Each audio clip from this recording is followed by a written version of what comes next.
Welcome everyone tonight, and thank you for coming to hear about the DEP Sept. My name is Dustin Armstrong, and I'm the hazardous project officer for the site. And I'll be providing, like you said, a presentation about the site and the selected remedies. I've been assigned to the Bishop Tube site really since before it became HASCA site back in 2000. This is an agenda for my presentation tonight.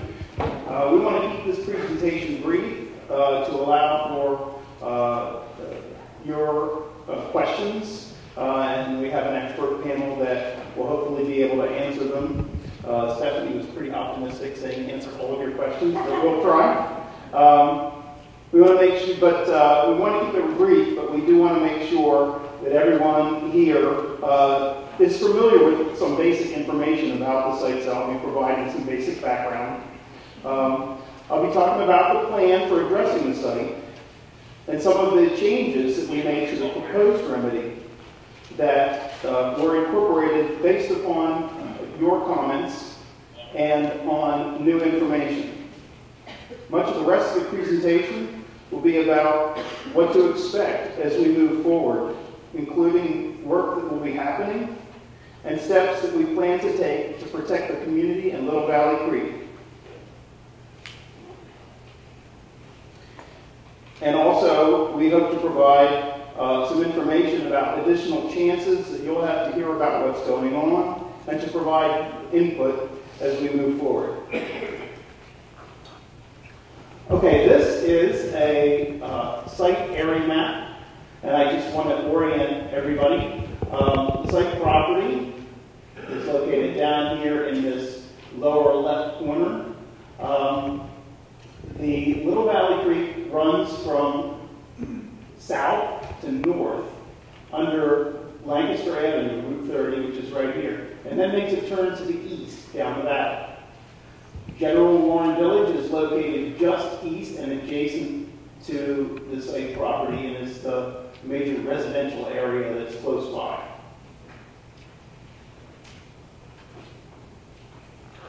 This is a closer shot of the source property. Orient you again. Little Valley Creek is running south to north here, and General Warren Village is right on the other side. I've labeled some of the areas on this map that correspond to certain manufacturing operations that are important as part of our cleanup. There are two buildings on the site.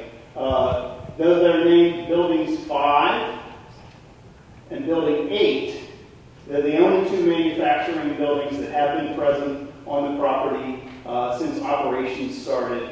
Apparently there were additional manufacturing facilities that were also owned by the original owner of Bishop Tube elsewhere in the Delaware Valley. The facility was used for manufacturing of stainless steel tubing primarily. It was redrawn down to smaller diameters, all the way down to hypodermic size in some cases. And during that operation, there were a number of methods used that clean that tubing that are important to the contamination which is on the site. So I'll point to these two vapor degreaser areas. There's one in plant 8 and one down here in plant 5.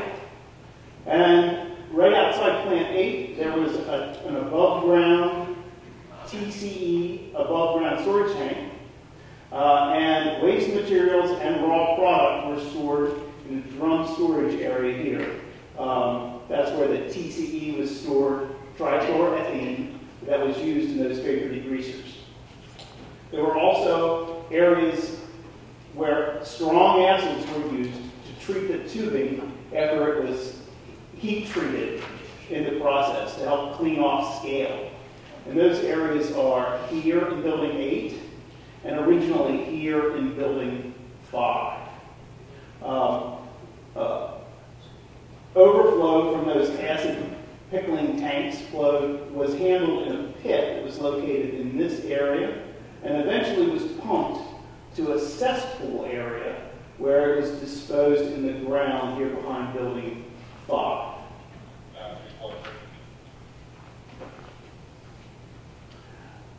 The primary contaminant of concern, or COC, at the site is TCE, which is a chlorinated solvent. We also sometimes call it a chlorinated volatile organic compound, or CVOC. There are, in addition to TCE, it can break down into other chlorinated volatile organic compounds, including dichloroethene or vinyl chloride. So those are also contaminants of concern at the site.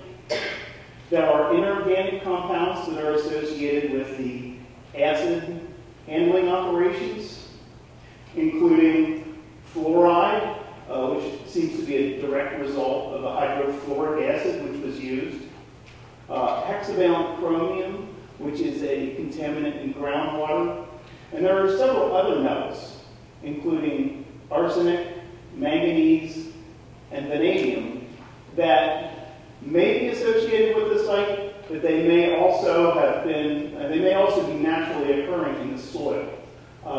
Additional work will be needed to determine whether they were released or whether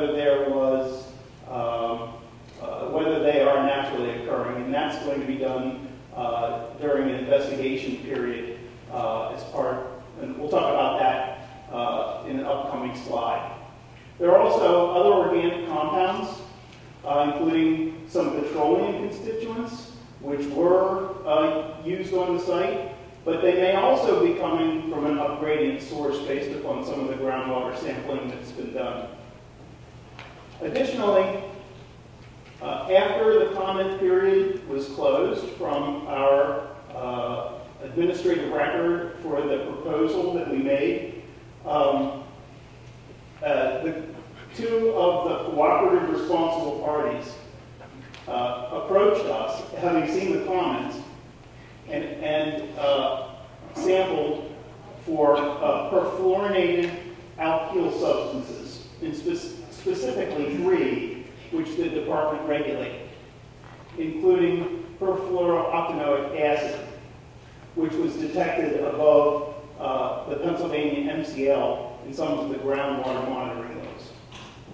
We're not exactly sure what the source of that is, but we will need to go back as part of that pre-design investigation and determine where it's coming from. So this is a slide which summarizes the components of the response action. We broke the site up into 3 operable units, or OUs, to address soils, groundwater, and a residential well, which was located down gradient from the site and was found to be affected by TCE. You can go to the next slide, and I'll start to talk about the specifics of each. So for soil, the department selected in situ chemical reduction, or ISCR, combined with soil mixing. ISCR is a widely used technology to treat CVOCs in soil and groundwater. There are some strong advantages of mixing the soil in that it allows the amendments to come into contact with the contaminants of concern. You might remember we did a treatability study in 2015, and we used a direct injection method, which did not seem to have the kind of effect that we were looking for. So this would resolve some of those problems. Also, ISCR is complementary to the biodegradation, which involves bacteria that break down chlorinated solvents.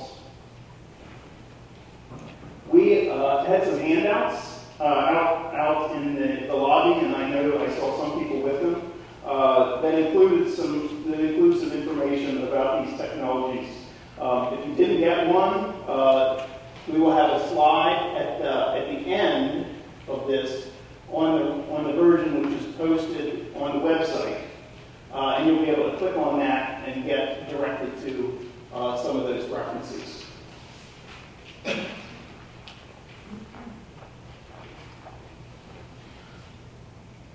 So this is a slide which talks about some of the amendments that might be included in the zero valent iron, or in the ISTR. Typically, zero valent iron is used, but we will make a decision about what amendment to use during the remedial design process. During a remedial design investigation, we can test different amendment alternatives using soil or groundwater from the site to make sure that we optimize the right amendment for the remediation based upon the site-specific conditions. Many amendment mixtures are commercially available, including some that incorporate and foster that biodegradation that I was talking about earlier. The remedial design investigation will also help us determine the best way to mix the amendment in with the soil. And that will be based upon the conditions at the site, the potential for air emissions, and other factors. This map shows the areas that will be subject to the OU1 soils remediation. The areas marked in red correspond to those CVOC hotspot areas. The plant 8 vapor degreaser, the 5 vapor degreaser, and the drum storage area. All these areas, both red and yellow, will be further refined during that remedial design investigation. But the yellow areas involve some of those inorganics that I was talking about earlier. And they will be investigated during the pre-design investigation to help refine the extent of that fluoride impact in soil, and also to help determine whether some of those metals that I mentioned are naturally occurring or if they resulted from a release that happened on the site.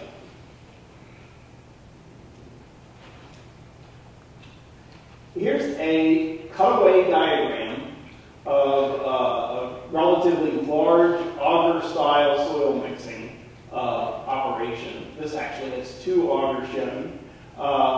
And it basically can mix the soil in a circular area here and inject amendments while the mixing is occurring. Here's a photograph of probably a more realistic size soil mixing auger operation that's at work at a site. And this is a soil mixing tool which can be attached to a standard excavator. This kind of equipment may be better suited to Bishop 2 because of the variability that we have in the depth of bedrock. Beneath some of these source areas, the bedrock ranges anywhere from 6 to 20 feet below the ground surface. So having something that's a little bit more nimble and can be operated under at different levels is probably going to be better suited than a vertical mixing operation. And here's a picture of that type of tool in use at a site.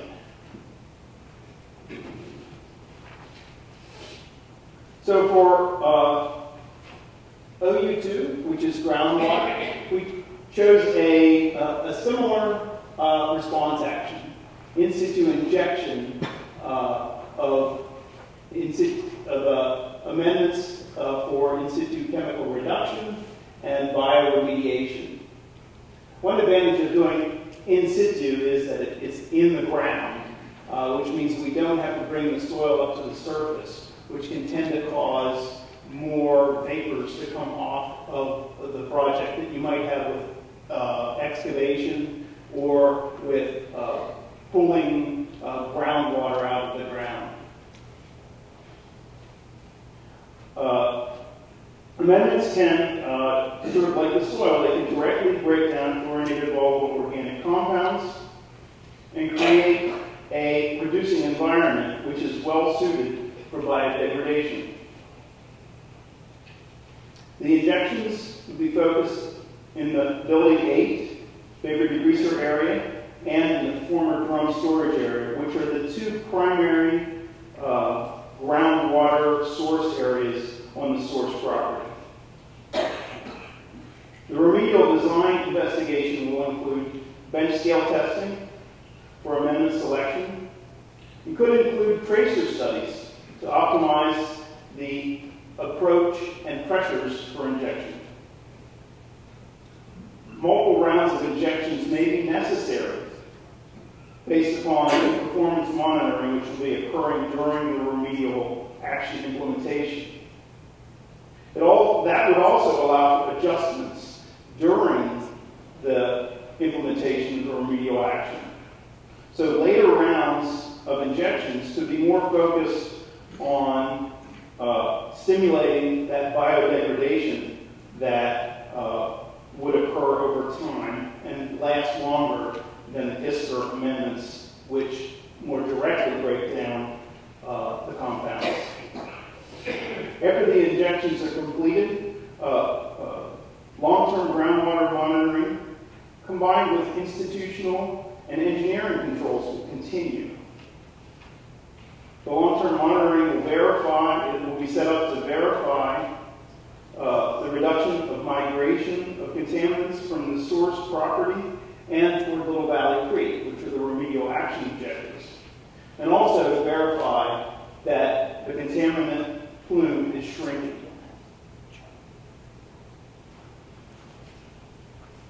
This is a conceptual diagram of the two injection areas. It's from the feasibility study, which was prepared by Rue Associates on behalf of the Johnson Manning Incorporated in Whitaker, the two former operators that have been cooperative with us.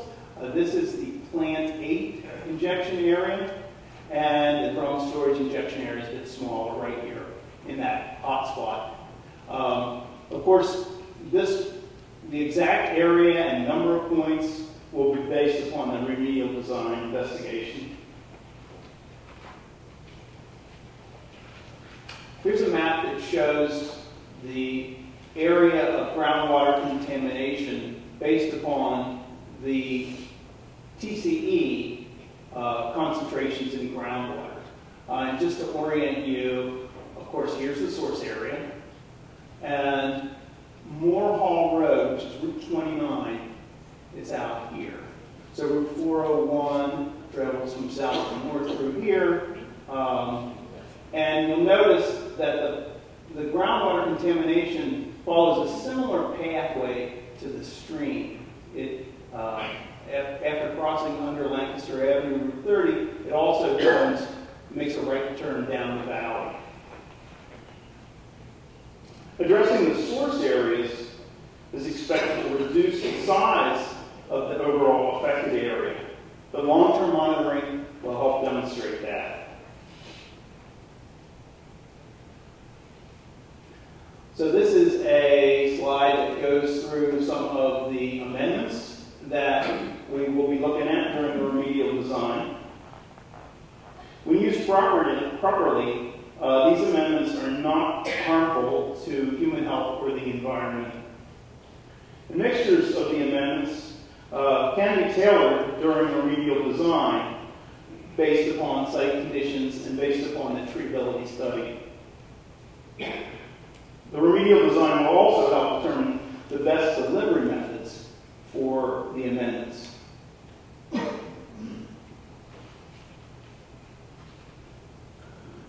This is a cutaway of an injection process. As I said, typically these amendments are introduced under pressure, so we create a radius of influence. And this represents a plan view of a grid-style remediation area, each of these X's being the injection point and the circles representing the radius of influence. So the remedial design will help determine how large that radius of influence will be and how many of those injection points will be required. And monitoring wells, monitoring wells will also be used to determine, to monitor the effectiveness of the amendments and help determine whether additional injections might be required. Here's a photograph of a typical temporary point injection at a site. Not sure if they're using in situ chemical reduction here, but they very well may be. The amendments are mixed in this trailer, and this is a probe which can create a borehole to inject the amendments into. So for OU3, as I said, there was one well that was impacted with TCE. We found it in the late 90s. It had been hooked up to a point of entry treatment system, so the residents were not drinking contaminated water. But the cooperative responsible parties, Johnson Matthey Incorporated and Whitaker, they stepped forward and in June completed this portion of the remedy. And here's some pictures of the construction that was happening at that property when the water service was provided.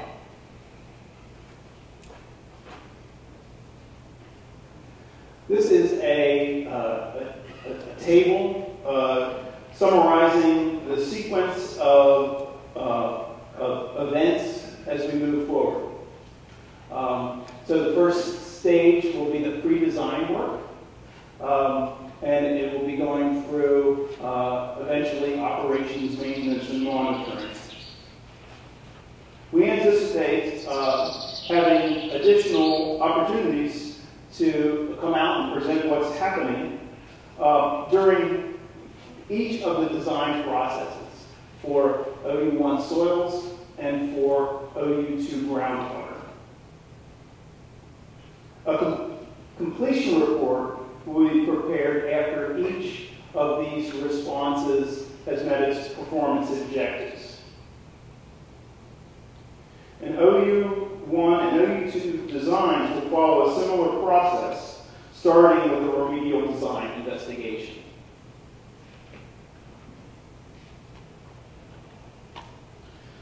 So the next stage that we're looking forward to is the pre-design work.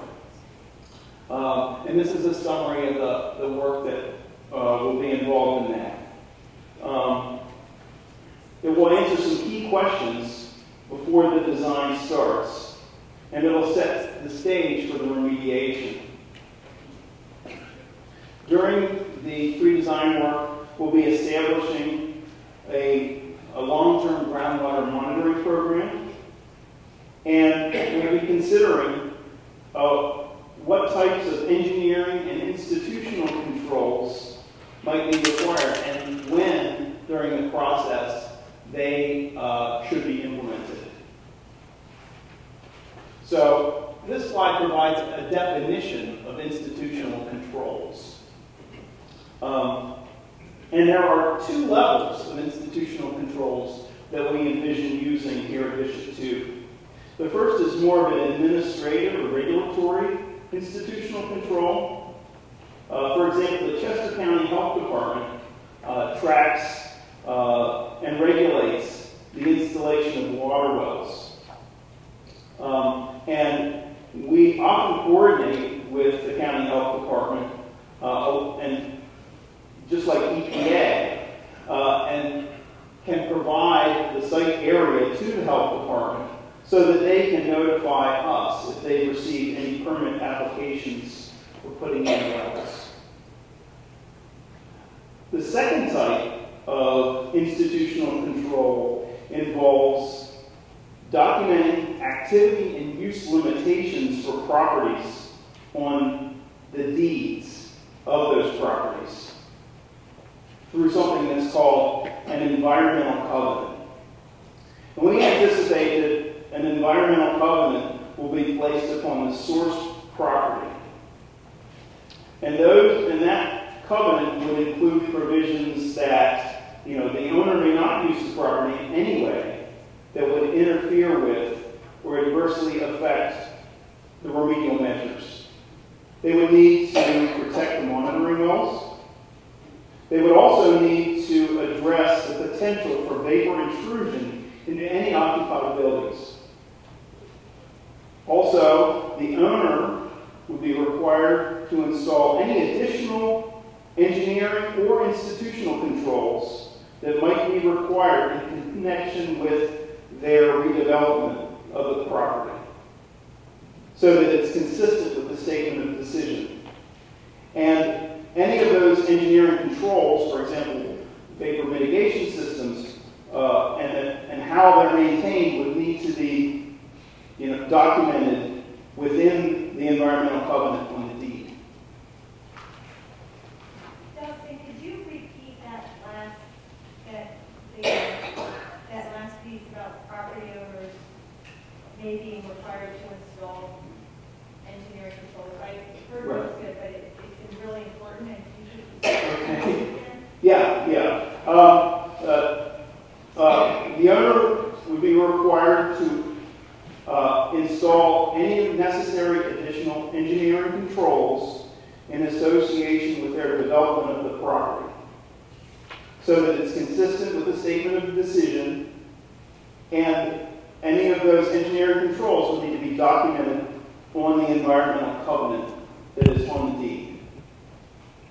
And it would include the maintenance of any of those engineering controls.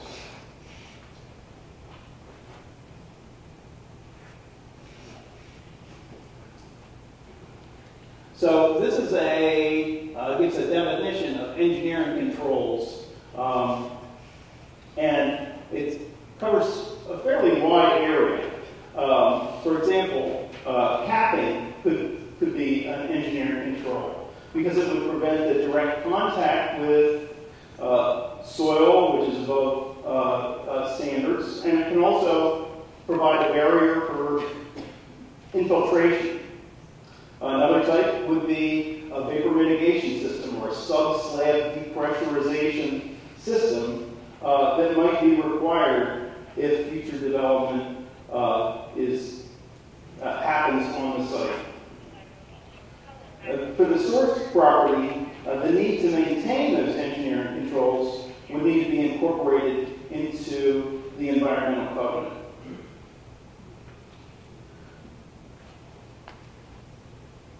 And there are also engineering controls that will be implemented during the remedial action as protective measures for Little Valley Creek and for the community. So this slide provides a general description of what the remedial design is and what that process is. So this is a streamlined version of the design process which is used by EPA and NPL sites. Each step builds towards the final design. So the results of the remedial design investigation would be presented in the preliminary design, or the 30% design is shown on this map, or shown on this slide. The final design will serve as a work plan to implement the remediation. Each of these design submittals will be posted on the Bishop Tube website that the department maintains so that the public can see them. The 90 and 100% designs will include several plans within it for implementing the remedy, including a compliance plan for documenting any permits that are required, and assuring that the remedy complies with regulations, a remedial action implementation schedule, a contingency plan which is in effect to protect the stream and the community during the implementation. A health and safety plan, which needs to be written to protect on-site workers.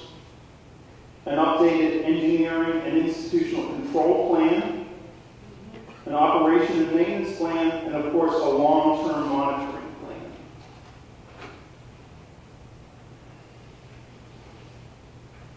So I'm going to talk about protective measures, and we're talking about measures that will be implemented to protect Little Valley Creek and the community during the remedy and and in the long term.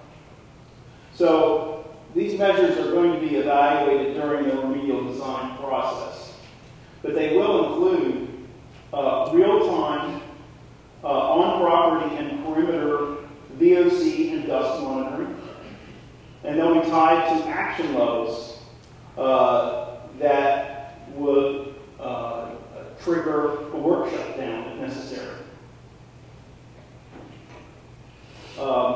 There will be monitoring of surface water and groundwater during the remedy implementation and after. And in addition to the soil and erosion controls that are mentioned here, there will likely be other stream protective measures considered during the design that might, which will include a consideration of how the remedy is implemented. So how will the amendments be added, under what pressures, and whether they can be staged. For example, phasing the injections in a way that may start near the more contaminated areas and work toward the stream. It will also consider what sorts of mixing techniques and pressures would be appropriate to protect Little Valley Creek. We'll be doing daily inspections and keeping checklist records during the implementation to ensure that it's being done the right way, both from a safety standpoint and a work quality standpoint. And there will be physical engineering controls also implemented. And I've got some examples of those coming up. So this is a picture of a very large piece of equipment, probably much larger than what we would see at Bishop 2, but it's a good demonstration of a vapor control measure.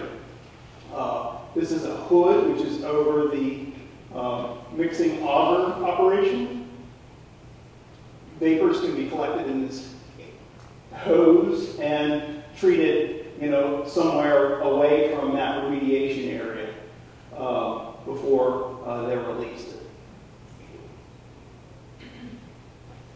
This is a very standard method of dust control. It's actually taken from one of our sites. You see the excavator in the background, and spraying water to keep dust down during an operation is a very standard method of controlling dust. You see these quite often. This is a erosion and sedimentation control super silt fence, and that keeps the erosion, from going into the stream, and something like this will likely be used. I have another example of the same kind of thing. This is a filter sock. Serves a similar purpose. Any water and sediment gets filtered through these devices before they go into the surface water. This is a longer-term method of controlling stormwater runoff, and this is probably more applicable after the remediation. It's called a bioretention bed. It basically allows stormwater to come into this retention area which has plantings in it. And it creates an area where groundwater can infiltrate. This clean groundwater can infiltrate into the water table. And that helps prevent flash flooding, has a lot of benefits. It also can form an area of clean water between something that you were trying to protect, like the stream, and the source area. And here is a photograph of one of these bioretention areas. And something like this might be used at Bishop 2. It was referenced in the feasibility study, and you often see these associated with paved areas. We don't know what the ultimate development will be. Currently, the area that we're looking at to install something like this is paved, so hopefully it would improve the overall conditions. And this is from the feasibility study. It's another conceptual diagram.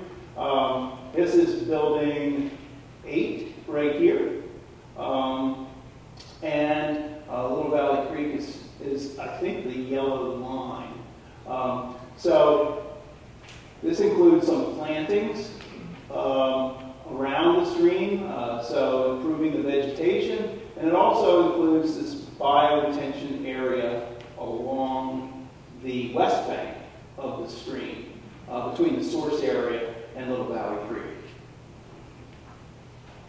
And the exact location and design and whether this is the technology that will be used will really be evaluated during that remedial design process. So that concludes tonight's presentation. Like I said, we'll try to get this presentation up on our website, and we will include references to some of those handouts and links that you can just click on and open up some of those community guides if you're interested. So I'm going to turn it back to Stephanie, and we'll get our panel together for some questions. So, thank you. Thank you, Dustin.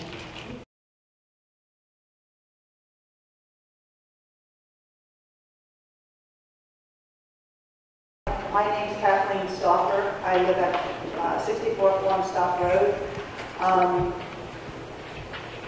I'm sorry, my husband passed away a year ago, but if it wasn't for him seeing the zoning sign that was the end of Village Way, we might not be here right now, which is disturbing to me, in the sense that it probably would be developed right now without the cleanup that needs to happen first. So in his honor, I speak. My daughter is also a survivor of brain tumors, 3 consecutive brain tumors, and it's suspect that her tumors were since utero, and the TCEs and the chemicals that were airborne affect the fetus of a mother. Fetus and mother.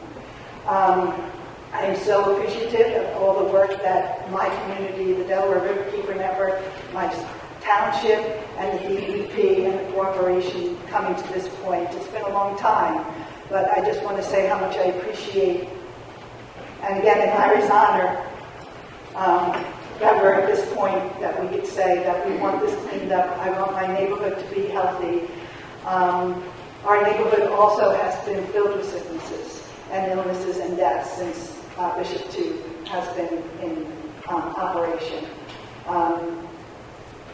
One of the questions right now, and as you put some of the pictures up there, and I'm sorry I'm going to read this, but all the machines that are going to come into the area to do the cleanup, there's only one access road, and it's underneath Malin Road, and it's underneath an old North Southern train bridge. I'm just wondering how the DEP can approve a private road connection. I'm concerned that you're going to use Village Way. Open up Village Way, and if not, how are you going to get these machines into that space? Well, we don't anticipate. I want to qualify my answer because part of the pre-design investigation would involve what was on that slide. It's called the Northeast Corner Investigation, and we're looking at doing some additional groundwater monitoring in that area. So we would likely need to use Village Way to get to the east side of Little Valley Creek. But right now, I think that that's the only access that we would envision on Village Way. And you probably know we've drilled wells on that side before, including at one of the homes along Village Way, to identify what the shape of the plume is. So this would be a little bit further characterization of that. But, it would be a relatively, minor and short-term work. I think that we're trying to size the equipment so that it will fit under the low bridge on Malin Road. That's why, I showed some of that big equipment and sort of tried to get folks to understand that we're not likely to be using super large equipment at Bishop 2. Some of those soil mixing augers are designed to go down, 100 feet or so. We don't need that kind of depth to address the soil at Bishop 2 because it's just not that deep. And just I'm talking about Little Valley Creek, which is an exceptional value creek, but it's also the marshlands that are surrounding it and the floodplains, because we know the manipulation of Little Valley Creek closer to the Route 30 that has flooded many times. So in a construction of a road from Village Way into Bishop 2, it is very concerning. You don't have to answer this. I just want you to know there's a big concern about not only the creek, but the floodplain and the marshes. Understood. Retired school teacher. I reside at 42 Village Way, in the neighborhood directly adjacent to Bishop 2, where I have lived for over 40 years. I have lived there in the area most of my life, as well as my children and my grandchildren. So I have great concerns about not only Bishop 2, but the environmental health of the surrounding area. Of most concern to me is the environmental impact on the cleanup process itself. In other words, how will you protect the residents from the pollutants that will arise and dissipate when the site is disturbed? I have a list of questions, so please make your answers specific. Keep in mind that likely be or might be is not an answer to me. What monitoring devices will be used to monitor the air quality that will certainly be disturbed by heavy equipment as soil, building pieces, and refuse are moved during the cleanup process? Who is responsible for these devices, and how often will monitoring take place? How is the state ensuring that monitoring will be done by an impartial party who does not have a reason to cover up or rush the job? How will this monitoring data be reported directly to individuals who are residents of the General Warren Village, the East Whiteland Township, and the Malvern Borough, which is within the usual airflow patterns that run through our neighborhood? For those of you who don't know, it was right up that hill. And those of you who knew this property back when Bishop 2 was in charge of it, there were evacuations, and that plume cloud went right up into mountain. What monitoring devices will be used to monitor the water quality of both the groundwater and the Little Valley Creek, which will certainly be disturbed by heavy equipment, the removal of pavements, and the refuse during the cleanup process? Who is responsible for these devices? And how often will monitoring take place?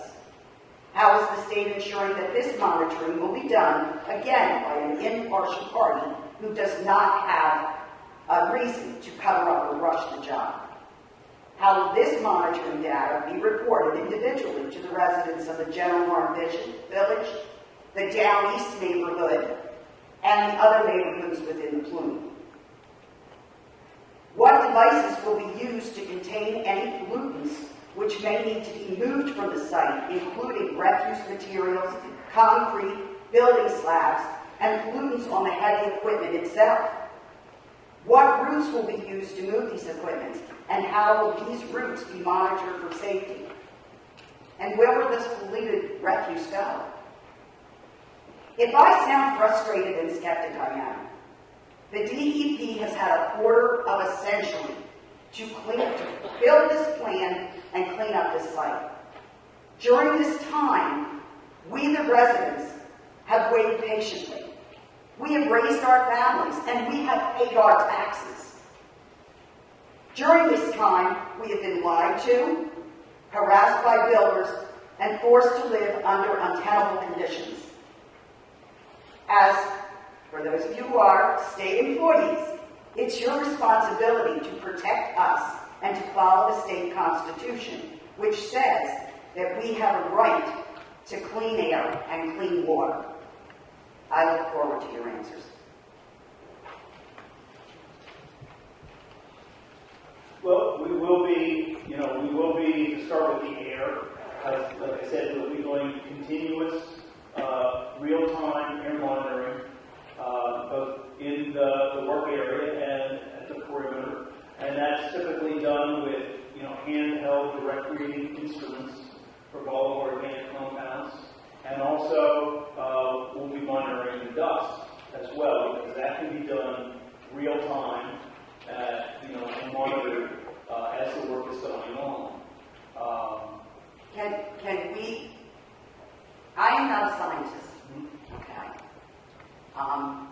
As Kate mentioned, the last person who was up, was it enough for a resident noticing a sign? None of this would occur. And quite frankly, I don't trust anyone right now, and I also need time to do research. When will we know what types of devices you're using? Well, that will be included in some of those plans that I mentioned. That will be, like I said, we're going to be posting those plans on our website, and there will be opportunity for input during that design process. So we'll be posting that information. There are types of equipment that are, standard for this type of work. I don't know if Tom wants to. He's the engineer and has a lot of remediation experience and worked on that feasibility study. So I'm going to give an initial answer, which is I think the answers would be the same for any of the media, whether it's groundwater, surface water, or air, and that the equipment will be specifically designed and designated in the work plan. There will be quality assurance protocols involved in terms of calibrating and measuring that, documenting it. It would typically be done by a third-party consultant that's external to, for example, RU. Can I just stop for 1 second? It will typically be done. Meaning, will you guarantee me that it is not RU, it is not Johnson Matthey, it is not Mr. O'Neill and Constitution Drive Partners, that this monitoring will be done by an outside party who does not have a stake in the game? This has been the problem all along. Everybody designs these plans and tells us what they're going to do to us. And they've done enough to us. They've done enough. Excuse me. I'm sorry. I didn't mean to. But we use a lot of terms like likely will be. And I understand that parts of the plan have to change as you discover new material. Again, I'm a teacher. I get that. My lesson plans change as kids learn differently. I understand that, but I would like to know for sure, if you're telling me it's going to be posted, these machines that you're going to use to monitor, I want to know what they are. I want it to be on a clean website that everybody can get, even me at my advanced and lapse of technological age. You know, if my grandkid can get into it for me, but there might be other grandparents out there that don't have grandkids. And that we will have time to be able to ask questions about them, because it took us about 6 more years to get this meeting. We met in the beginning, and now we're meeting again. We asked for a meeting when the hearings came, and we got one. So, you know, are you going to guarantee that? Are you going to guarantee that it's going to be monitored daily? Are you going to, who's monitoring? Who's the person that monitors? The outside party? Is that what guarantee? And we need to be, you know, time to respond. You know. And that needs to be, that will be spelled out in the plan. Yeah, and these plans will be prepared by professional engineers, myself, if not me, other professional engineers. We will be certified and everything. The state will be reviewing these work plans to ensure that we're doing everything possible to protect the community and Little Valley Creek. And we'll have professional companies out there doing this work that have their own plans, contingency plans, health and safety plans, things like that. So there's going to be multiple levels of protection through these work plans and through who we have doing this work. And I guess I really misunderstood, because that's kind of what I thought I was coming to hear today. Okay, I was coming here to hear, like, this is step 1, and this is how we're going to monitor it, and I'd be able to ask what kind of thing. So when can I expect the first plan to go up on the website? Can we give us a... Because I'll even change my vacation plans for that. Okay? Well, the first task is this pre-design investigation part. And we'll be presenting the results of that to the community, you know, when those tasks are over. You know, I think we're hoping that, you know, that work can be started, you know, sometime in the first half of 2024 at this point. Yeah, I just want to add to it as well. I mean, part of the inability to give you exact time frames is, you know, surrounding all of the discussions in the presentation about how it will all go into play are some settlement discussions that are going on right now between DEP and other parties. And the outcome of those will sort of determine when things can start and who will be doing the work. That's not something that we can get into in this forum, but that's part of the timing on things and some of the answers to the question. So that plays into it as well. I understand your legal concerns, but again, it's been 25 years that you guys have been in charge. It's more like 65 years. Well, yeah, and the properties that were turned over to the federal government are at least on their way to clean up. I'm not saying they're totally clean up. There is progress being made there.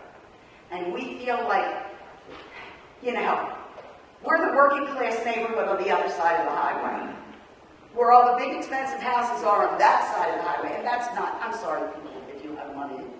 But we just feel like this, we don't get a park, we don't get open space, we don't even get this stuff cleaned up.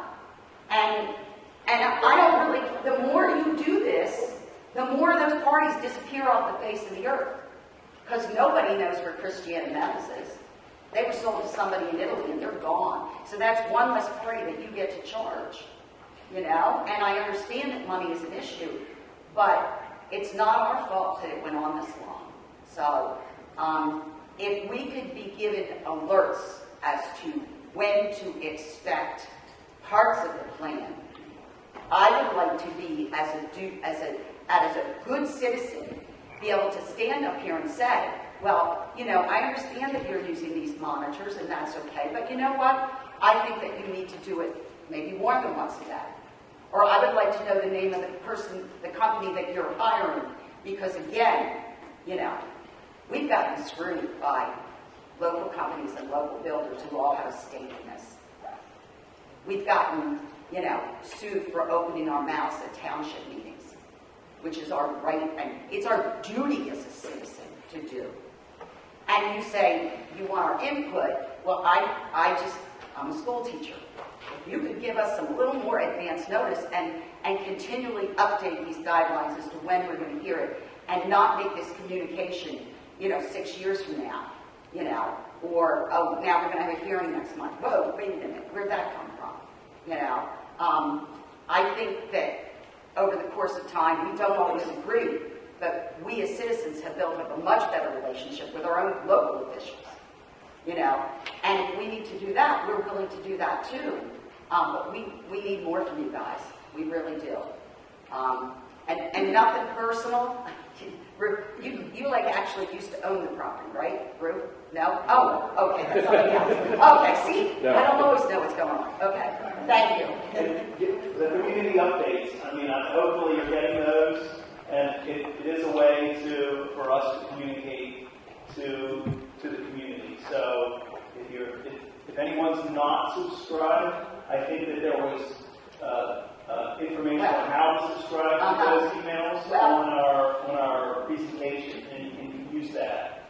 When it comes to the updates of the pollutants that are being released in those neighborhoods, you need to do something besides post it on the website. You're responsible for the health and safety of every man, woman, and child that lives in General Warren Village, lives in the borough of Malvern, lives in Down East, and they don't all have computers or use computers or live in that world that you do. So if you make it, if you make it dirty, I don't care if you have to hire somebody to knock on the door. You need to tell them what's going on, and because stuff doesn't always get through. I am getting better at it, but the website is sometimes confusing. It's a lot of information for a person who's not a science person. There's a lot of it. I'll admit that. And I appreciate that you did that. But again, when it comes to the stuff that you're putting out there during the cleanup, you may have to go knock into a door, just like our police officers will come with their sirens and their announcements if we have to evacuate. And they will protect us. Yes. And they would do it in other circumstances too, and they've done it in emergencies. And if you make the mess, then that's what you got to do. Thank you.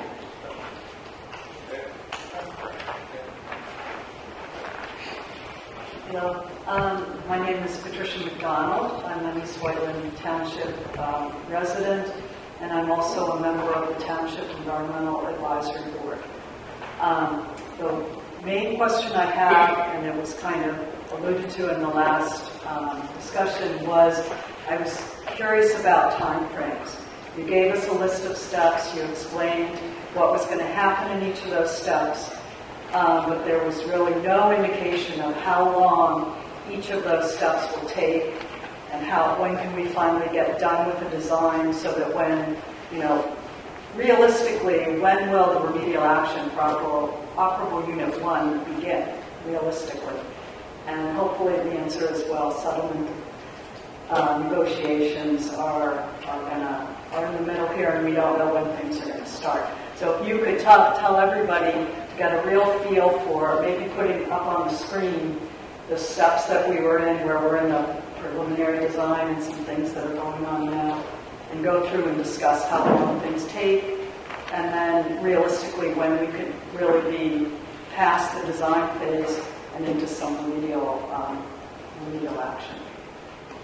Thank you. Yeah.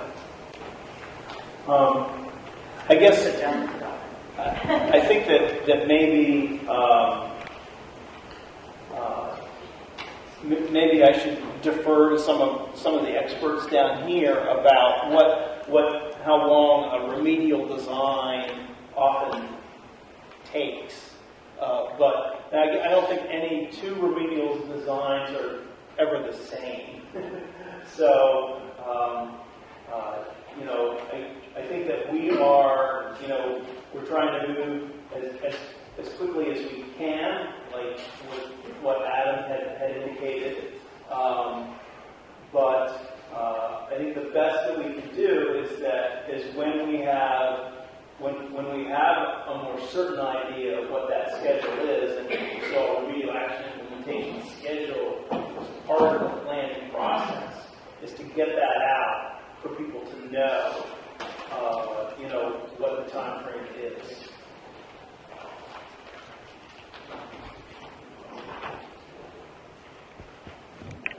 Hi, I'm Maya Ramazzo. I'm the Delaware Riverkeeper with the Delaware Riverkeeper Network. And thank you for coming out tonight and really bringing everybody so that we have the best chance possible of getting all the questions asked and answered to the best of your ability tonight. I know that there's a lot of frustration and anger, and it comes forth and it's coming forth, and I appreciate that you're accepting, how people are feeling in this moment. I think that really helps, showing that respect and that support. So thank you for doing that. There are a lot of questions that community members had, so I'm just going to ask a few that I have, and I'm going to sit down, and if there's time to get back up, I'll get back up. But one of the things that we wanted to know is that the Delaware Riverkeeper Network and community members are concerned about is really the proposed future use of the site.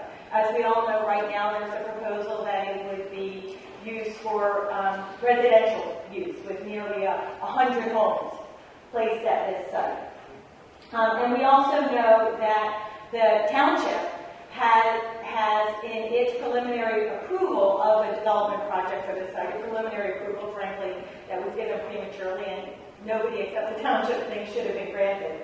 But that the township relied heavily on the Department of Environmental Protection in granting that preliminary approval. They were granting preliminary approval, but there are all these things that have to happen before final approval or development could take place, and these things are determinations by the DEP, actions or activities by the DEP. And so the township has placed at your doorstep critical steps in the decision-making process. And I know the DEP has said on the record that it is not your place to decide what happens in terms of use at this site. I think we would suggest to you that the township dramatically alter that reality. It really is up to you what happens at this site, if something bad happens, when it happens, and what could be the potential ramifications. So with that sort of groundwork, we'd like to know how the Department of Environmental Protection is going to ensure that no activity takes place at this site that could infringe upon or undermine the remediation, both the preparation for the remediation as it's happening, and or the variety of controls after the fact. Once the remediation is completed, then there's supposed to be all of these institutional controls and all of these engineering controls that are supposed to ensure the present and future safety, but if they get undermined, everybody's toast. So, how is the DEP going to make sure that none of these bad things happen that are going to put present residents at risk and potential future residents at risk? Although we hope that never happens, because frankly, neither the department nor the township should ever allow residential development at this site. It's totally inappropriate. And then just as part of that, we'd like to know, when will the department clearly lay out what are the institutional control, the variety of controls that you identify that are going to have to take place at the site? And given that those controls have not been identified, have not been laid out, how will you ensure that nothing is approved for that site that would have the potential to impact those controls that are as of yet unknown? And meaning, if the township gives preliminary or gives final approval for development of that site, and nobody knows what all those controls are, then there is a very real likelihood that this remediation is going to fail in the future and people are going to be put at risk. Right? So we need to make sure that the department doesn't allow the township to do anything that could undermine this. And I just want to know, given that the township has laid this all at your feet, right, wrong, or otherwise, whatever you think about it, they have. What are you going to do to grab hold of that power, grab hold of that authority, and ensure that the township gives no more approvals for no activity at that site that could put everybody and everything at risk that we're talking about tonight?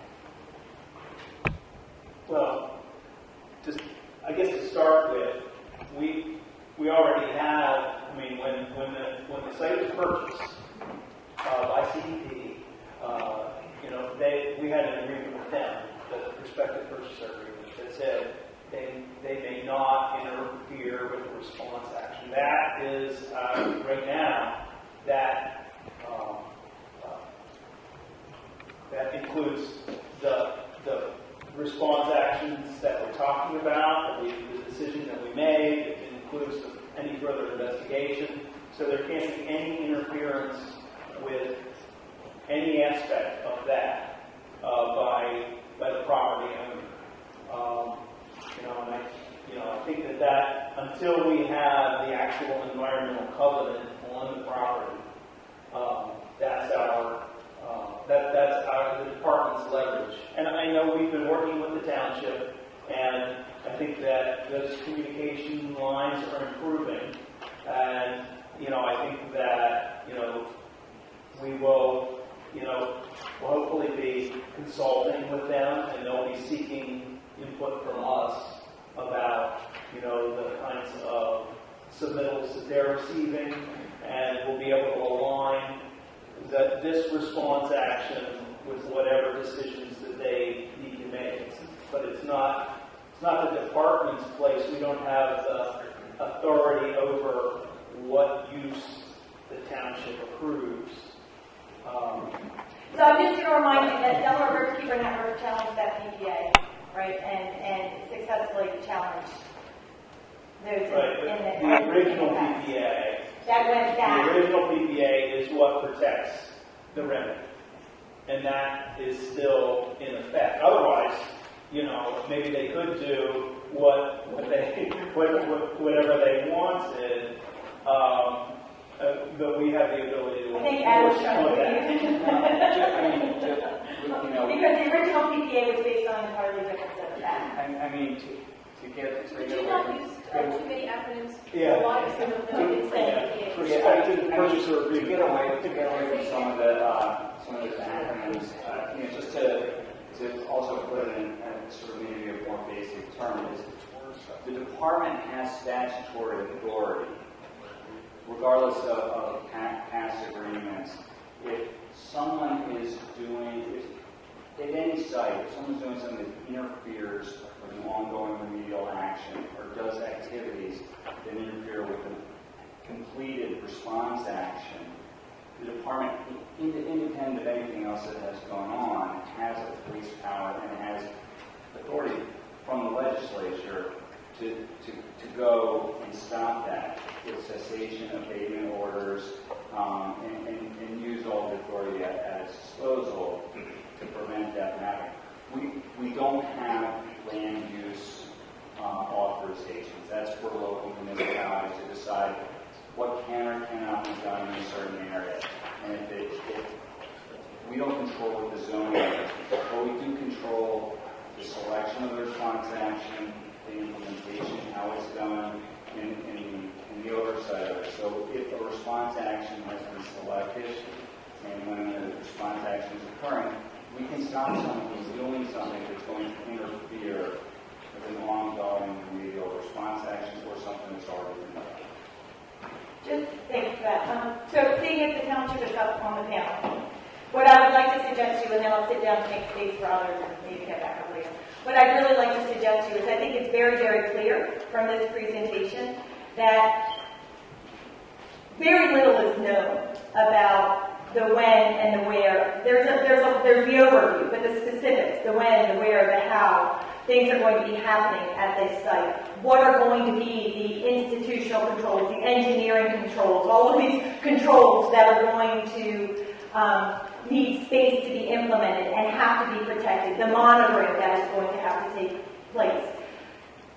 The township has promised the community that it will not, and I've been at meetings and the community has been at meetings, that you are going to protect this community. And I think that there has been broad-scale recognition that by whomever in different positions in Harrisburg Township, that the township really let the community and the environment down when it came to the Bishop Tude site.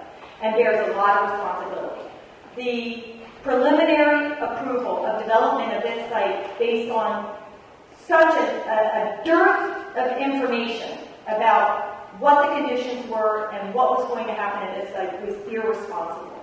We would like to communicate to you, as we have done in writing, that it would be irresponsible for the township to grant any additional approvals for development of this site until this remediation plan is entirely implemented, been fully monitored for a number of years, all controls are in place, and it's been confirmed that they're working. And more than that, shouldn't just not grant an approval. You actually have an application before you that really misrepresents a lot of critical information and is premature based on the dearth of information we have here. So we actually think that the township doesn't just have the opportunity handed to it by the developer, but has the responsibility to the community to reject final approval to propose residential development of this site as put forth by Constitution Drive Gardens.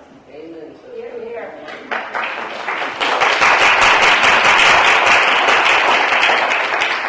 Let me just say that I understand your position, and I understand very clearly what you said and what the Riverkeeper Network and the residents would like to see the township, how we would like to see the township to act. I'm really not going to speak to that this evening. That remains to be seen as it will play out. Okay, but you don't live there. We do. We live there, and reading all this, we're talking 10, possibly years by the time your pros all line up, and if they even line up. I mean, you're crazy for even letting anybody build on that. I grew up across the street from that place. Why in the hell would you even think to disturb the ground and approve something like that? We had neighbors who all died across the street from cancer. My mother died of cancer. Did you ever hear leave blind dogs lie? Let it the hell alone. The township, as you folks, as many folks in this room have heard on numerous occasions, operates under a very specific set of state laws when it comes to the development process. And we have to follow those state laws. A lot of the law that we follow is counter to suggestions you just made. And I think you folks understand that. You heard that through the preliminary plan process, and you're likely to hear that again through the final plan process. What I'm trying to say is that we understand what actions you would like us to take. I'm saying that what action the township does take remains to be seen. That will play out in the months ahead. We certainly understand that when preliminary plan action was taken to approve the development plan, that there was a dearth of information, there was a lack of information. We understand that. We understand now, as Maya pointed out in her comments, that there's an outline of the plan, but there's really no meat on the bones, or not much meat on the bones at this point. We understand that. And that's why you have township representation here this evening. That's why we have not only our normal legal counsel, we have special environmental legal counsel, and we have a special environmental engineering firm, BSTI, that is here and has been with us for the last couple of years to advise us through the process. So we do hear you and we do understand. The only other thing I want to say is, as we have been urged by the residents and the Delaware Riverkeeper Network, we have now opened up, I would say, much better communication Hotel, and Bonnie McLennan and I had a meeting last week. I've spoken to Bonnie at least twice prior to that meeting. We've agreed to communicate at least on a weekly basis. And certainly as we move through this process, our process and the DEP's process, there will be significant communications going back and forth from us to the DEP and the DEP to us. So at least my intention is for us to be working very closely as we move forward. So can I just add, I think that we have significant disagreement, with all due respect, about your having the ability and the authority based on state law and ordinance and your preliminary approval about the ability to say no. And again, that the applicant put in a premature request for final approval, so now's your chance to say no. But I would like to just also restate the point that Delaware Riverkeeper Network and the residents have made to you repeatedly, and actually urge you to look to a neighboring municipality, Marple Township, who has done and is doing what I am about to ask of you, to embrace your obligation and authority under Article 1, Section 27 of the Pennsylvania Constitution to ensure that you are protecting the right of all Pennsylvanians to pure water, to clean air, to the natural, scenic, aesthetic qualities of the environment, and embracing your obligation to protect the natural resources of this state for present and future generations. That is an obligation to protect those environmental rights and to give generational protection for the natural resources, but it's also an opportunity that the township officials could embrace and utilize to protect this site, to protect nature, to protect the community, and to protect what's happening, to protect this site, ensure it's protected as public natural open space for the benefit of present and future generations. Marple Township has embraced not just that obligation, but that opportunity on multiple fronts, and utilized it very effectively to protect critical ecosystems for their community. And I really do think that East Whiteland Township could learn a lesson from Marple on that front and really rise up and be a hero. Be a hero for the community, and be a hero for the earth, and be a champion for our Constitution. Go, Steve. Go back. We have half an hour left, so I'd like to make sure we have ample time to allow for everybody's questions regarding the DEP's plan. We will certainly take a look at what Marple Township has found. Thank you. So first off, myself too, I'm Carol Armstrong. I'm actually, my profession is as a neuropsychologist and cognitive neuroscientist. I've been with the University of Pennsylvania for 30 years and their Children's Hospital of Philadelphia. I treated many patients whose brain impairments were associated with heavy metals and solvents. So I have an awareness of the impacts of those things, of those environmental contaminants. I'm a Master Watershed Steward, Penn State Extension, Penn State University Extension for Chester County. I'm a community scientist monitor on the Stroudwater Research Center stream monitoring team. I monitor, continuous data in the Pickering in a couple of places, Pickering Creek. I'm also chair of the Charlestown Environmental Advisory Committee, so that's just what my background is relevant to all of this. So one I wanted to just kind of put in my own words, my response as well, that even though you do have ordinances to protect the welfare of your people, of the people in East Whiteland, there are ordinances that would cause you to turn down a development like this, but there are other levels of law that supersede that, including the protection of the exceptional values.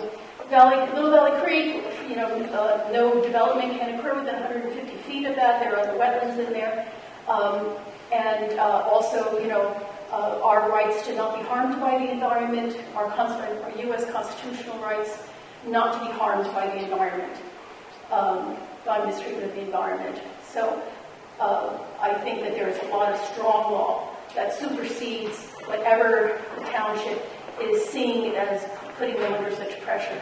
I think there are much higher values involved here. One question I have for the DEP is, do the residents and businesses that abut or are adjacent to Bishop 2 or abut or are adjacent to the Little Valley Creek downstream of Bishop 2 comprise an environmental justice area as defined by the new DEP criteria, that is, I'm quoting you now, Pennsylvania communities most at risk from pollution and other environmental impacts? I'll answer that question. We actually have an environmental justice viewer. Yes, I've been on it. But there are new criteria now. I've been on the viewer. Viewer is, I'm not going to criticize it, except I know that it doesn't include it, but I'm saying there are also... I can have you follow up with our environmental justice coordinator, and she can talk to you more about that. Yeah, but you're not answering my question. Are they, because they are being impacted, because they are at risk from pollution and other environmental impacts, are they defined as an environmental justice community? Again, I'm going to defer that to our environmental justice coordinator who does that specifically. I don't know the answer, so I'm not going to prematurely answer. Oh, okay. But I thought you would know. Well, you're right. I think that a lot of those criteria just changed, but I'm not certain how they relate to our site, and I think that's Stephanie's suggestion. I think it's a good question. It's a good question, and I think we can certainly look into what those, how those new criteria would apply here and get back to you. Right. There's the history of the high, not the chronic, but the high dose, basically, emissions that they experienced, I forget how many years ago, and then there's this concern, just as you are concerned, about the emissions that may occur during the development of the site now. So it seems to me that there should be questions about that, which could allow them with other protections. I don't know if you know, but the most recent developer's proposal is asking for a variance to put in 0.42 mile, an additional 0.42 mile of road into that site. And I just can't really imagine what with the stream, what with the wetlands. I can't imagine how they're going to not, get in the way of the areas that are impacted and have to have covenants on them, the stream, the wetland. I just want you to know that that's part of, and the manager as well, that's part of their proposal now. And I think, I really would love your Rue's opinion as to whether it's even possible with the protections that exist now of that property, of that land, whether it's even possible to put an additional 0.42 of road in. Can you? I've not seen any plans to do that and look at that at all. That's on the redeveloper. Yeah, it's on their forms that they submitted to the township, and I can't remember if anyone went to the DEP or not, but they have been legally submitted, officially submitted. Do you know? I'm sorry, the project manager at the end. Do you know the site? Do you know the site well at this point?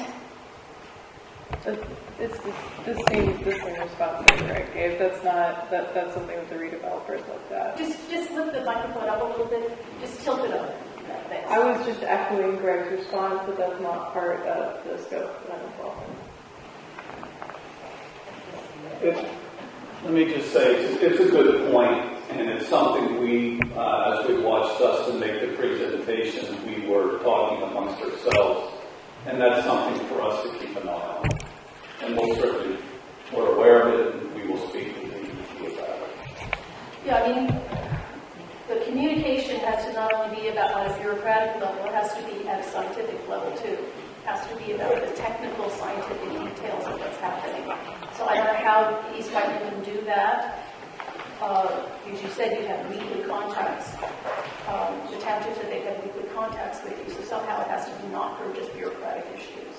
Well, that's why we're asking about having air monitors. You said VOCs could be monitored, but there are a lot of VOCs. So some of my questions were, exactly what VOCs, and are you able to monitor in the air, and who will be looking at those graphs, and how often? And is there any stream monitoring? I don't know about any, aside from the, typical in-stream sensors. I don't know what kind of sensor could be used there. Well, the stream monitoring is more likely, would most likely need to be laboratory analysis. But there are direct reading, real-time instruments. Yeah. Like when we were talking about, somebody brought up if there's an emergency, that's those real-time instruments that you're reading, the concentrations of VOCs in the air, and tying those to action levels, like I said in the presentation, to say we need to shut down the work.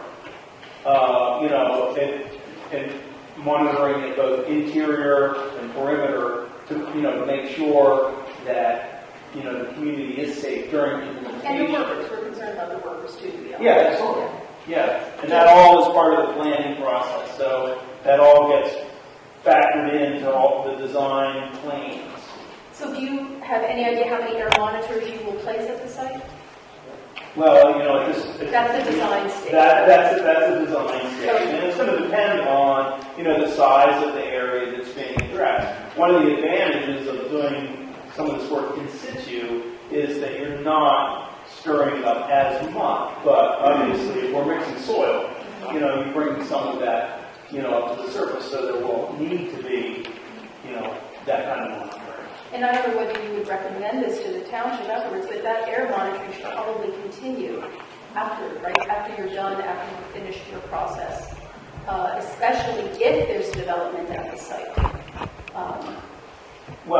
Because of this issue, and I remember your initial presentation, it was by Zoom, but about how cracks in walls and people put in some pumps and various things that can be reached.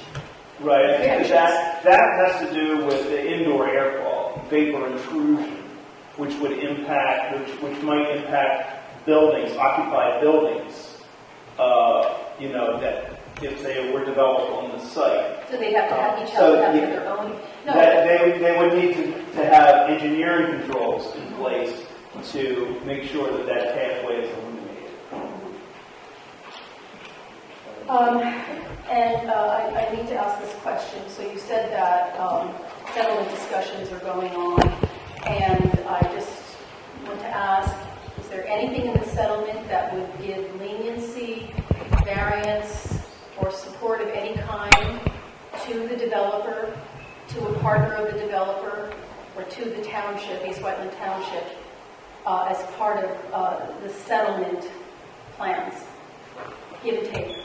So, we can't here discuss terms of ongoing negotiations, but I will tell you, if at such time we reach a settlement agreement, we're required by law, as we've done it at other sites as well. We're required. We will be publishing notice. We'll put the notice on the website to let everybody know. There's a 60-day comment period on the settlement agreement. So once the settlement agreement is final but not effective, okay, it will be open to everybody to provide, to review it, they can comment on it, and in that way everyone will have an opportunity to understand what it is. But I can't use this forum to talk about pricing on it. And I didn't all expect you to, but I was, what that announcement will be like will be something like X stakeholder agrees to pay this, and someone else agrees to do that, and someone else agrees to do that. And it's not going to say, and we told them we'd help them out with the difficulty they're having. It's not going to say that. And that's why I'm asking you, are there any... The notice itself won't repeat everything that's in the agreement, but the agreement itself will be available for every member of the public to do you understand what I'm asking? I know you can't answer me, but do you understand the question? You have certain concerns, but I think that you'll just have to, and they're valid concerns that you have, you'll just have to take the concerns and then see how they're addressed in the agreement once the agreement is final. Okay, I think that's my questions. Thank you.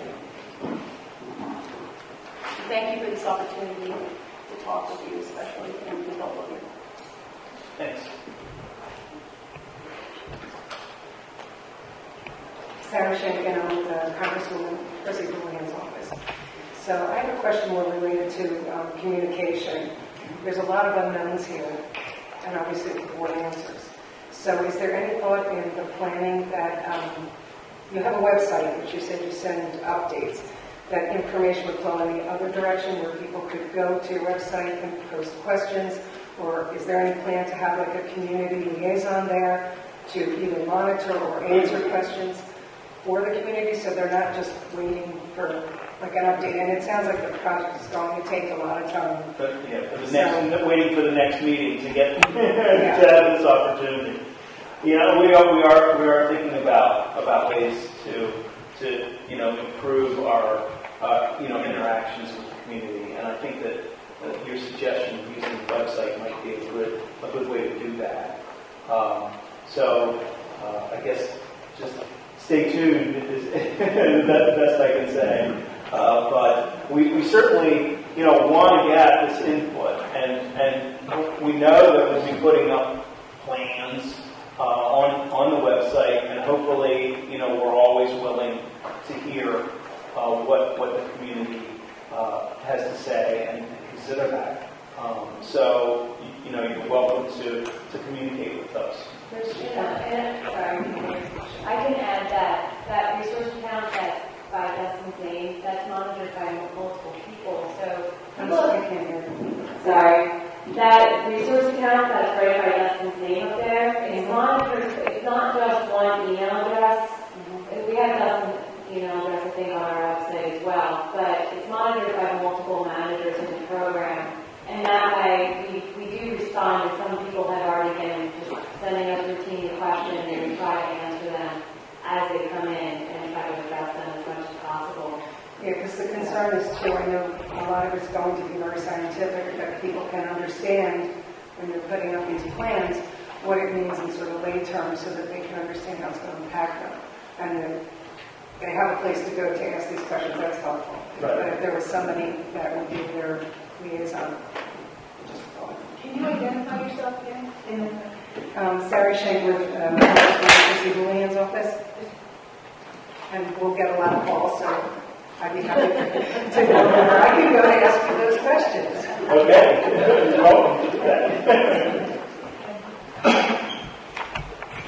Hello, my name is Ben Henderson. I'm just in East Whiteland Township. I don't work for Chrissy Houlihan, nor am I a neuroscientist or anything like that. I'm just a voice character. I think it's really interesting. So I only have 3 questions. I'll try and keep it short.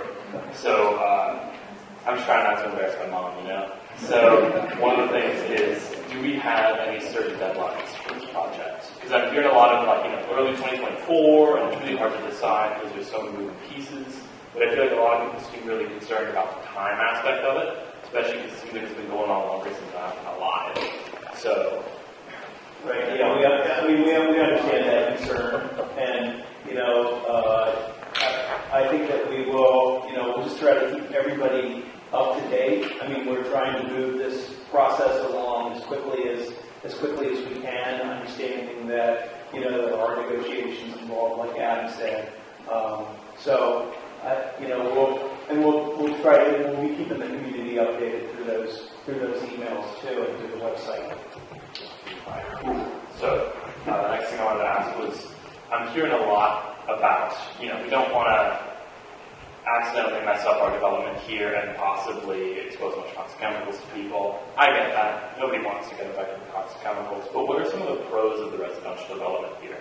I'm sure there's some obvious ones, like providing more housing, 100 new people possibly, or 100 new families. There are none. No pros. I'm curious what you guys have to say. We're not weighing in on. Oh, no, okay. Sorry. I wasn't sure if you guys could speak about that. All right.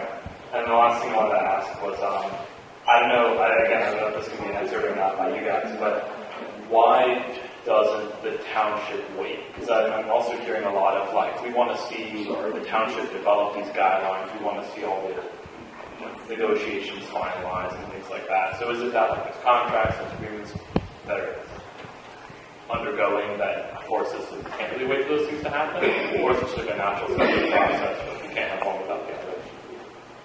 Which I don't believe for things to be more. I think that's a question for Steve. Hi, Ben. I was around. Yeah, Mr. Brown, you. At least until you become an Eagle Scout. Our favorite scout. Just for, I know Ben, my boys went through the same troop that Ben's in, which meets nearby Troop 78. He's currently planning an Eagle Scout project to benefit East Whiteland Township, so just a little shout out to Ben.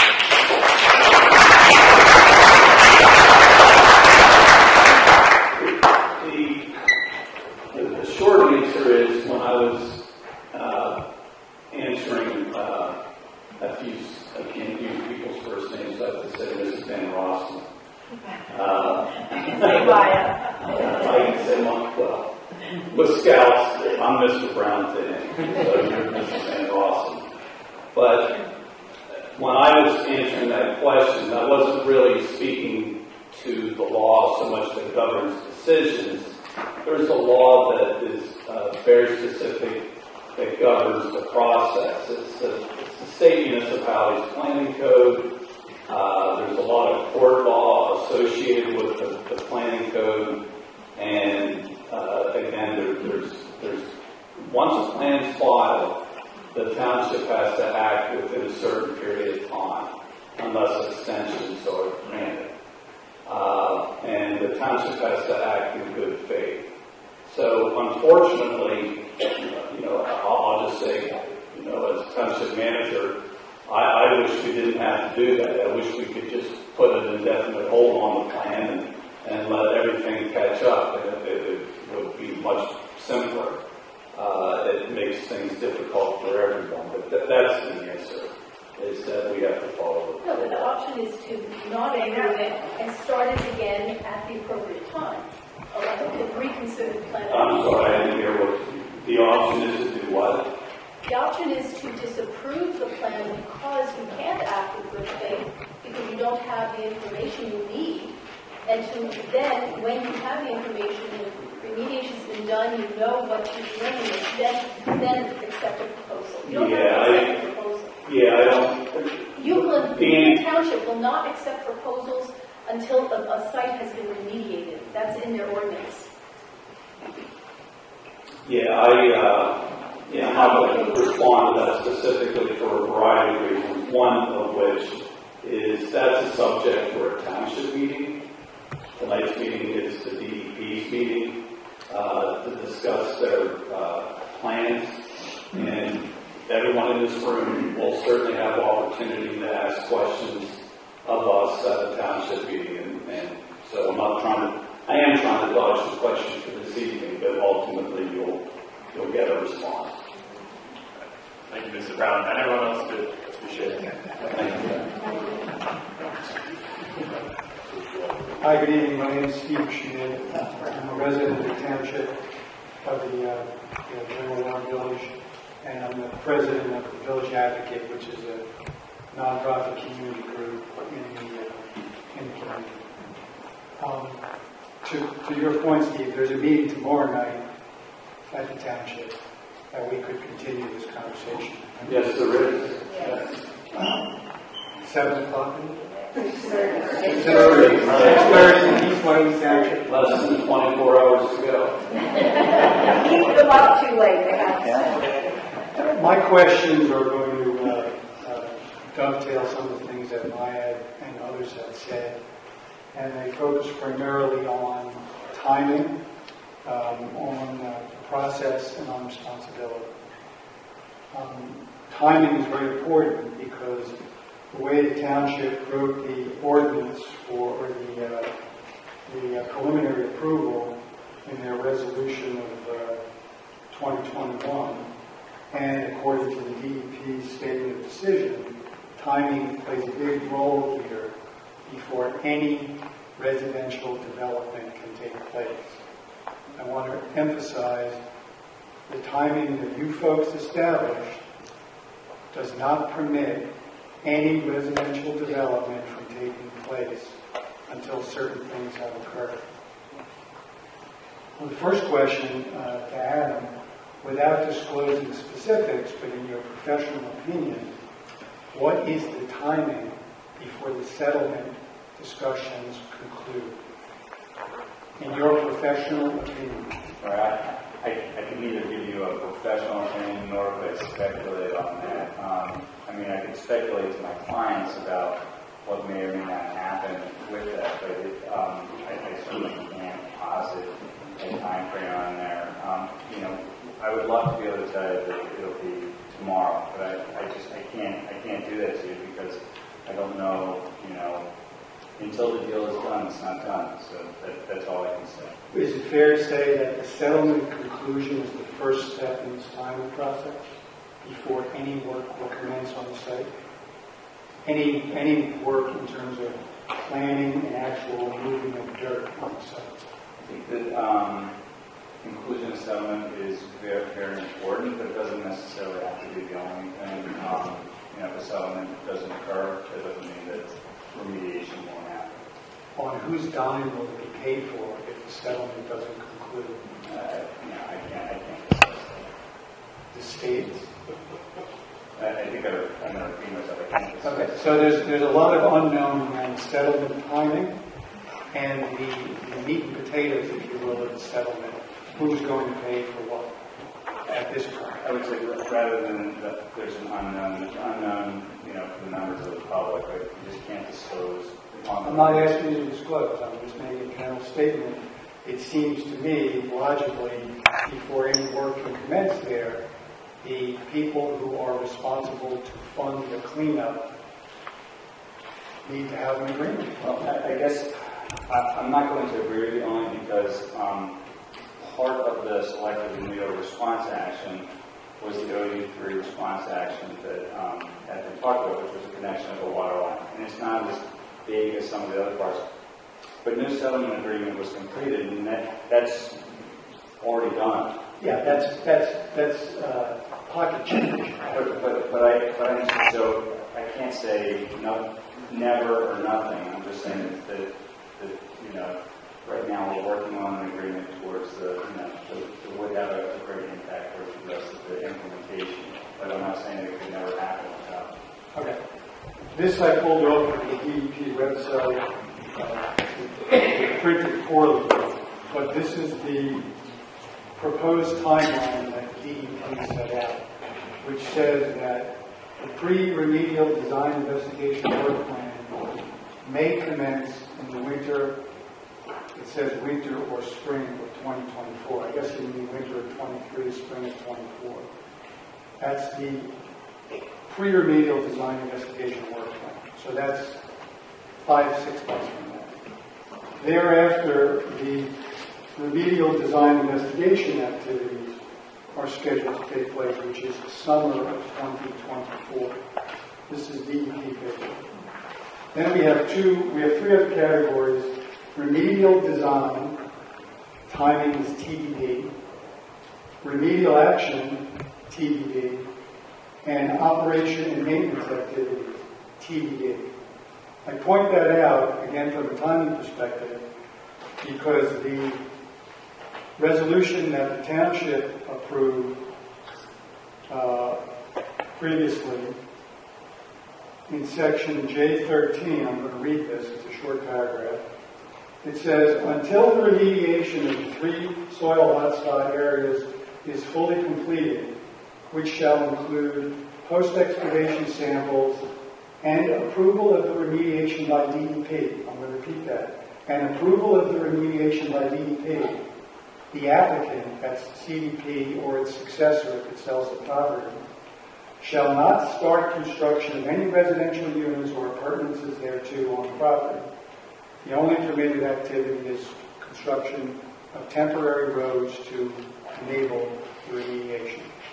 So the township says no development takes place until the DEP has effectively signed off on the remediation. Earlier we heard that, I think Steve said, there's a plan, but there's no meat and potatoes on the plan. It doesn't appear reasonable to assume that anything's going to happen on that site until when? Does anybody want to hazard a guess as to the timing? And that's important.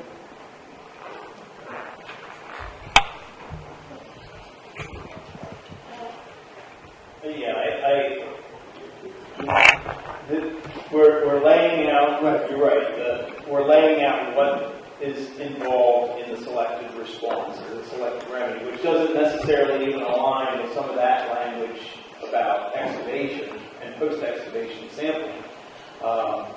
But, you know, obviously we need to make sure that this is implemented in a careful way, and that, you know, that has to be done irrelevant of the prospective developer, property owner's schedule. That needs to be done, you know, carefully on the schedule, you know, whatever time it takes. I mean, we want to get this site remediated as quickly as possible, and I think we've said that. But we need to make sure that it's done properly and that we have everything in place that we need to do so. So there's a bit of a quandary. I just want to add to what Dustin said as a point of clarification. I mean, I know that you would like us to say, you know, this is the time frame. I've been clear before that there are steps we have to take to design it so that the response action is done properly, responsibly, and safely. But some of the language that you're reading about from, you know, preliminary land approvals by the township, they predate the department's selective response action. So you're referring to language in those conditions that reference a response action that was not selected by the department. The department did not select an excavation response action. We just went through a number of slides that talked about the institute remedial response action, and we've had conversations about this. So what the timing you're talking about and the excavation of those hotspots and sampling, those are not consistent with what has been selected and what will be the plans that will be designed. So there's a disconnect there on what could happen at the site from a planned use redevelopment and from what the department is proposing to do to clean up the site. Well, we're only talking about methodology. The ordinance or the approval, preliminary approval of the township says specifically uses the word remediation without identifying the type. And it says that no development, no construction will begin until the DEP is essentially signed off on the remediation. It doesn't matter that this was talking about excavation and now you're talking about in situ. The point is, the responsibility rests with you guys before the township can grant approval for the construction or issue building permits for the construction of anything. And that's a question for the township. No. I'm not playing that game. Your paperwork says that you guys decide when the site is remediated. That is not a township function. That's a DEP function. When you say it is ready to go because it's been remediated, then in clear conscience the township can make a decision about issuing permits and or permitting construction. There's a separation there, but you guys go first in terms of remediation and the site being remediated to the point where it meets Act 2 or the department will oversee the remediation. Right. Okay. And then the third area I was talking about was responsibility. In the statement of decision issued by the DEP on page 37, you discussed the ISCR, the in situ remediation processes. There's two of them. I never mentioned it. And it says in the first paragraph, referring to ISCR, which is the one that may be used. Under this alternative, amendment selection will be based upon design activities and may be modified during phase implementation. So clearly you're giving yourselves the opportunity to modify the selected remedy in case it doesn't work. right? I think, I think it's semantics, but we would call it optimization.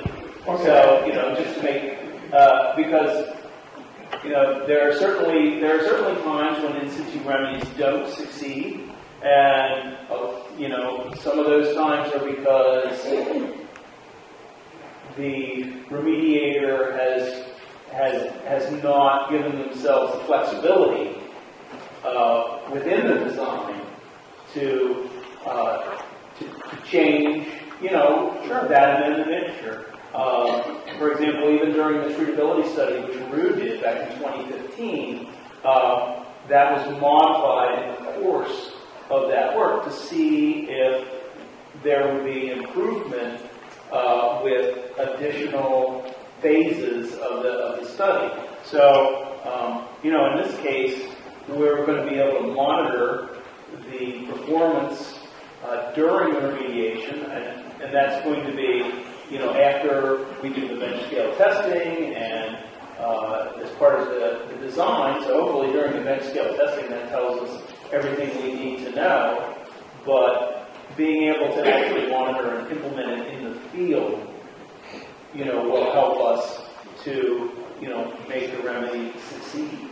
And giving us the flexibility. I think that's why that's still in there. Yeah, it makes perfect sense. You need to be able to change the plan if it's not working or if you're really optimal. But that takes time, right? It takes time. Yeah.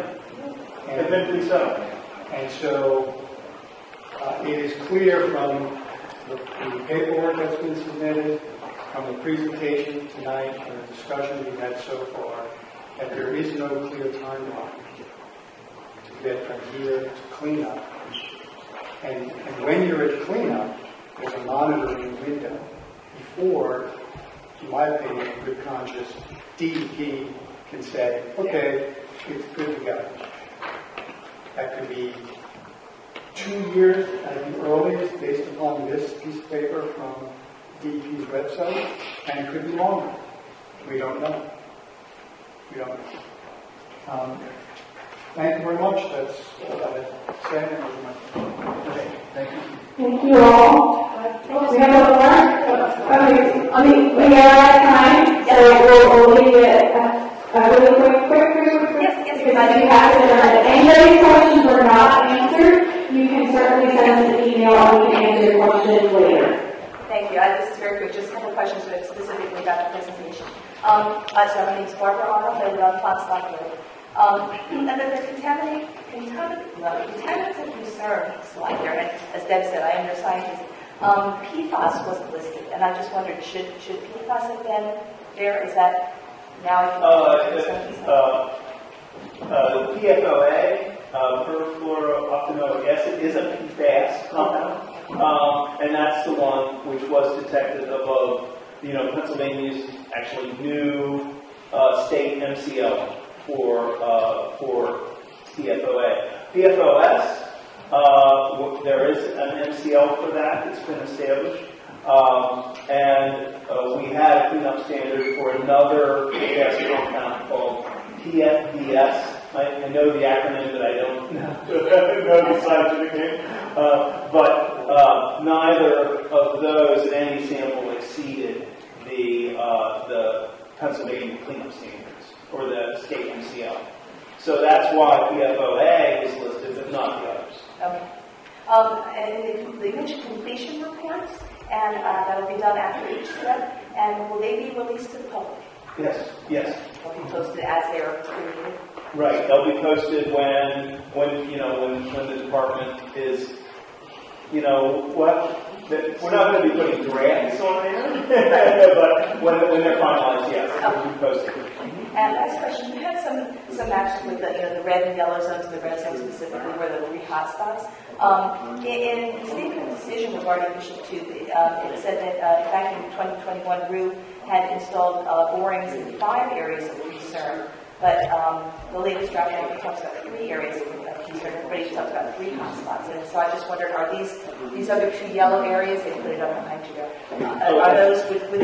Are those all the hotspots in addition to the red? Would you consider the yes. Those are areas, and the difference is the ones in yellow. There's going to be some pre-design investigation work to, define those areas better and to help determine whether or not we're dealing with something that was released on the site during those operations or if something was naturally occurring, and it's not really something that would be cleaned up under our patch, because it's naturally part of the rock or geology.